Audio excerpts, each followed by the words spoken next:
We live in a time where freedom is worn like a badge, spoken about often, yet rarely understood. You can go anywhere, say anything, buy whatever you want. But look closer. Every morning, your first instinct is to reach for a screen. Not out of intention, but out of habit. You scroll, swipe, consume, not because you're free, but because you're conditioned. We are told that life should always feel good, that every discomfort is a problem, that happiness is just one more purchase, one more click, one more dopamine hit away. But has all this pleasure truly made us happier, or just more dependent? There's a quiet kind of slavery that doesn't need chains or guards. It only needs distraction. Endless, numbing, well-packaged distraction. And most people will never even notice it. But maybe you just did. If something inside you is starting to question this constant rush, if you've ever felt a strange emptiness after all the pleasure, all the entertainment, all the noise, then you're not alone. This isn't about rejecting joy. It's about recovering depth. Because the question isn't whether you're entertained, it's whether you're still awake. And in a world trying so hard to keep you asleep, you need to hear what comes next. We often assume that freedom is the ability to do whatever we want, whenever we want.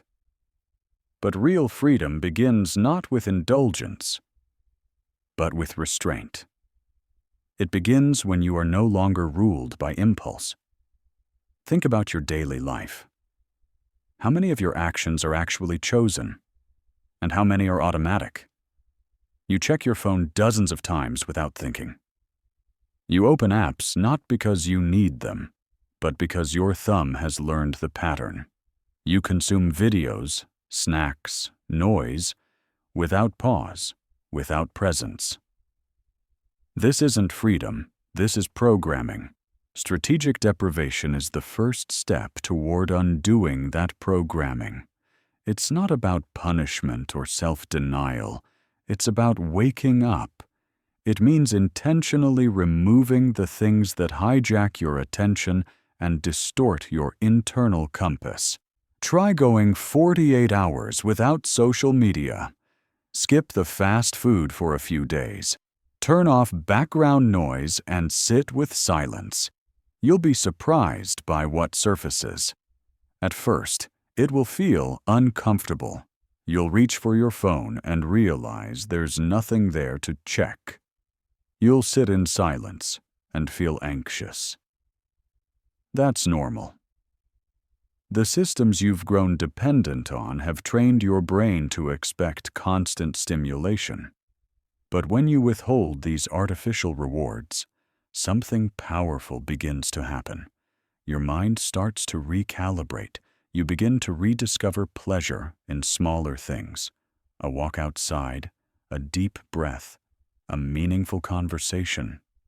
Your senses become sharper.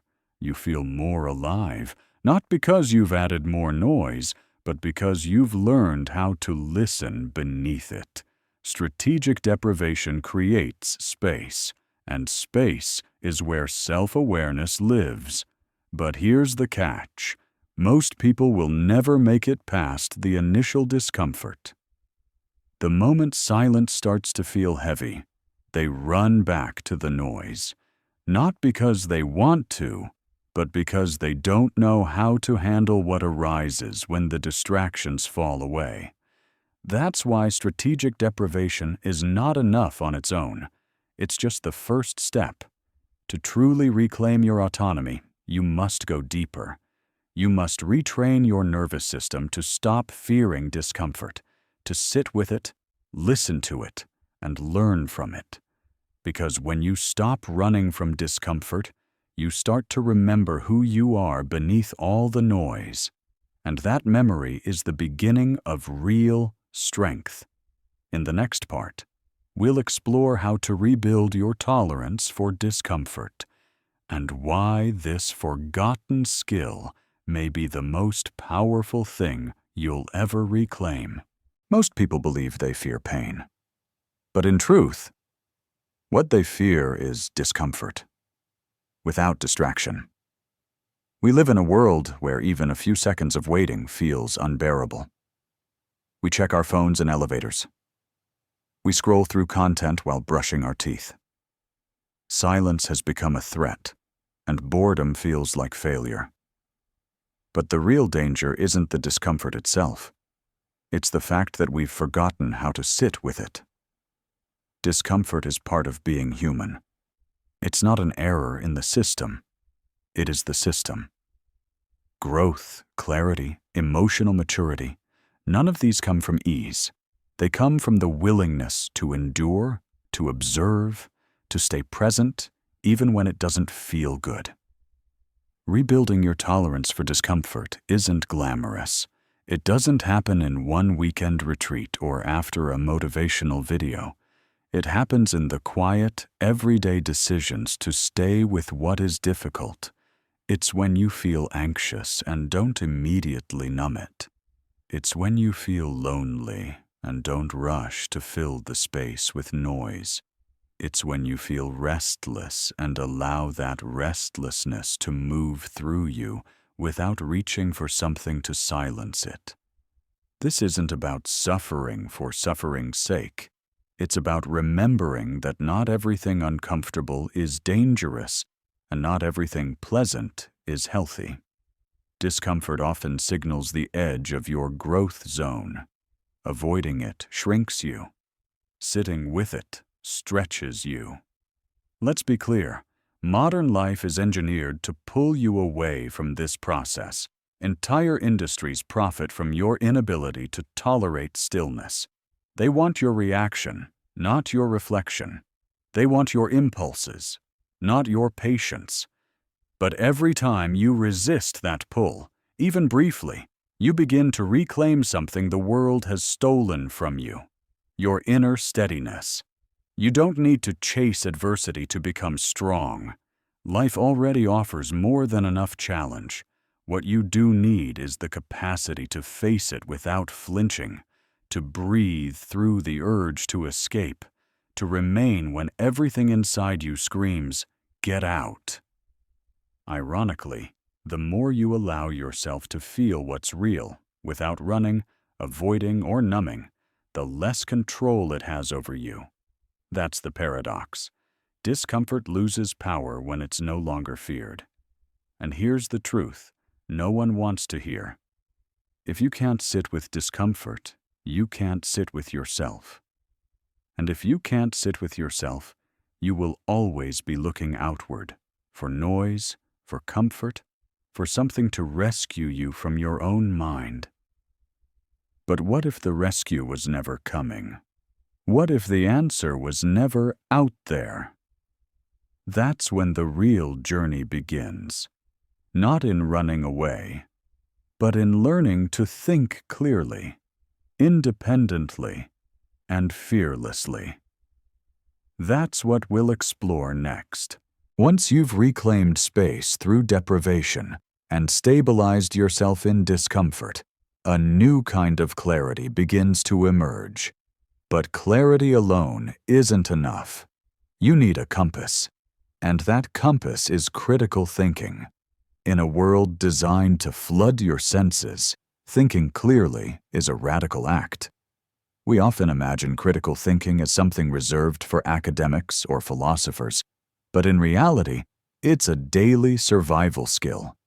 It's what allows you to pause before reacting, to question the story you're being sold, to separate what feels urgent from what is actually important. Without it, you're not living your life. You're simply acting out someone else's script. From the moment you wake up, you're being fed narratives through advertising, media, trends, and even casual conversations. You're being told what to want, what to fear, what to chase, what to ignore, and unless you stop to ask, who benefits from me believing this, you'll spend your life chasing shadows. Critical thinking doesn't mean rejecting everything. It means refusing to accept without examining. It means asking, why am I drawn to this? Is this my belief, or did I inherit it passively? Is this urgency real or manufactured? What am I not being told? These questions aren't comfortable. They often don't lead to easy answers, but they're necessary. Because only by thinking through your discomfort can you begin to live with intention instead of automation. And here's the truth. Most systems don't want you to know. People who think critically are hard to manipulate. They don't fall for cheap promises. They don't panic when others do. They don't hand over their values in exchange for temporary validation. They become deeply grounded, not in ideology, but in awareness. But cultivating this mindset takes time. It means being willing to stand apart, to sit with complexity, to hold two opposing ideas without rushing to resolve them. It means resisting the comfort of tribal thinking, the kind that tells you you're either with us or against us. Life is rarely that simple. Critical thinking also means turning the lens inward. It's easy to spot manipulation out there, but are you willing to question your own assumptions, your biases, your habitual defenses? Because sometimes the system we most need to challenge isn't outside. It's the one we've internalized. And when you start to think critically, something shifts. You stop craving noise. You stop needing everyone to agree with you. You become more curious than certain. And most importantly, you stop confusing pleasure with meaning. Which brings us to the next question, the one that changes everything. If pleasure can be used to distract and control, what happens when you replace it with purpose? That's what we'll uncover in the next part. Pleasure is easy. Purpose is earned. We've been conditioned to chase the feeling of pleasure, not the substance of meaning. Likes, notifications, fast food, a new purchase, a dopamine spike, these things arrive instantly. No commitment, no cost, no growth. But like fireflies in the dark, they glow for a moment, then disappear. And then what? You need more and more, until one day you realize you've been busy the whole time, but going nowhere. That's when purpose enters the conversation. Unlike pleasure, purpose doesn't seduce, it summons. It doesn't offer instant relief, it offers direction. Purpose demands more from you. Effort, patience, responsibility. But in return, it gives you something no momentary thrill ever can, a life that feels coherent, even when it hurts. You won't find your purpose in a highlight reel or a self-help quote. It's not a career title or a romantic partner.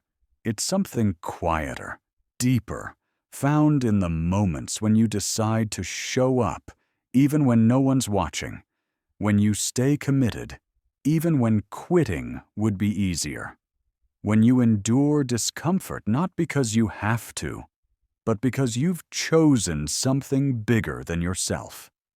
Purpose transforms suffering. It doesn't erase it, but it gives it meaning. Without purpose, pain feels like punishment. With purpose, pain feels like progress. That's the difference between wandering and walking a path. You can feel this difference in your body. When you're just chasing pleasure, life becomes restless. You constantly need more. But when you begin to move with purpose, the restlessness quiets. You don't need to outrun your emptiness, because you've stopped mistaking stimulation for fulfillment. But here's the paradox. Pursuing purpose often looks boring on the surface. It rarely gets applause. It's filled with repetition, long stretches of doubt, and decisions that no one will ever thank you for. Yet those are the exact moments that shape you. Purpose doesn't compete with pleasure. It puts it in its place. When you live with intention, pleasure becomes a gift, not a drug. It enhances. It doesn't enslave. And here's the truth. You don't need a perfect life to live with purpose. You just need to stop numbing and start noticing. Stop escaping and start engaging. Ask not, what feels good right now? But rather, what matters even when it doesn't feel good? Because once you answer that question, honestly, you no longer chase every impulse. You choose. And in that choosing, you become dangerous to every system built on your emotional dependence. But be warned, when you start living with purpose, something shifts. People notice. Some will admire you, others will feel threatened. Because when you step out of the noise, you become a mirror, reflecting what others are still trying to avoid. In the next part, we'll talk about what happens when you change, and the world around you doesn't. When you begin to live differently, more consciously, more deliberately, the first resistance won't come from the world. It will come from the people closest to you. Not because they're bad, but because your transformation challenges their comfort. You'll notice it in subtle ways. The friend who rolls their eyes when you say you're taking a break from social media. The partner who grows distant when you stop chasing temporary highs. The coworker who jokes when you start setting real boundaries. At first, it might seem harmless, just teasing, just habit. But make no mistake, change unsettles people who are still hiding from themselves. Your choice to live with purpose is not neutral. It becomes a mirror, and mirrors are uncomfortable. When you stop numbing, you remind others that they're still numb. When you choose discomfort over distraction, you shine a light on how much of their life is built around avoidance. When you start thinking critically, you threaten the fragile narratives they've never dared to question. Not everyone wants to wake up, and not everyone will celebrate those who do. Some will mock you. Some will guilt you. Some will try to pull you back, not out of malice, but out of fear that your growth will leave them behind. This is where most people turn back. They realize that choosing freedom comes with a price, being misunderstood. Sometimes, being alone. But here's the paradox. You're not truly alone, because on the other side of conformity is a different kind of connection. Authentic, grounded, rare. When you begin to live with depth, you attract others who are doing the same. Not many, but enough. People who aren't addicted to noise.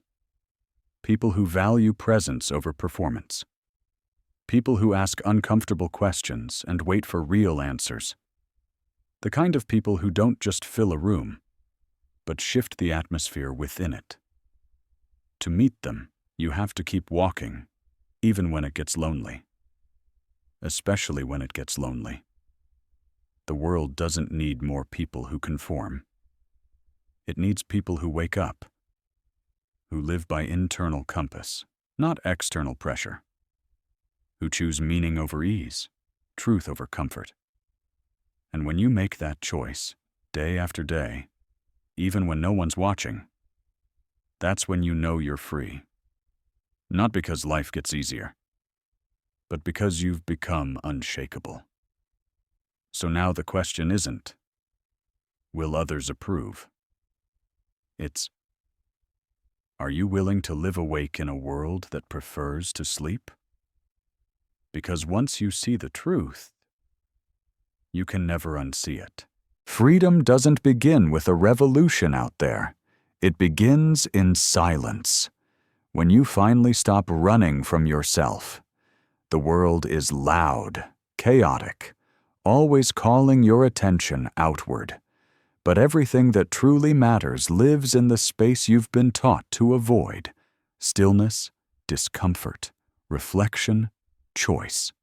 You were never meant to be a passive consumer of pleasure. You were designed to build, to wrestle with meaning, to grow through what challenges you, not just to survive it, but to be transformed by it. When you strip away the noise, you realize you don't need more distractions. You don't need more validation. You don't need another dopamine hit. You need direction. You need discipline. You need a reason. And that reason doesn't have to be grand. It doesn't have to impress anyone. It just has to be real. Purpose is quiet like that. It doesn't shout. But once you find it, it steadies you. It holds you when the world shakes. This isn't about rejecting joy. It's about recognizing that real joy doesn't come from escape. It comes from engagement. To live this way won't always be easy. You'll face doubt, resistance, loneliness, but you'll also discover something unshakable, the ability to stand on your own, to think for yourself, to choose your life rather than inherit it. That's the quiet revolution, not loud, not flashy, but real and lasting. So now the path is yours. Will you keep numbing the ache inside you, or listen to what it's trying to say? Because the moment you decide to stop escaping is the moment your life truly begins.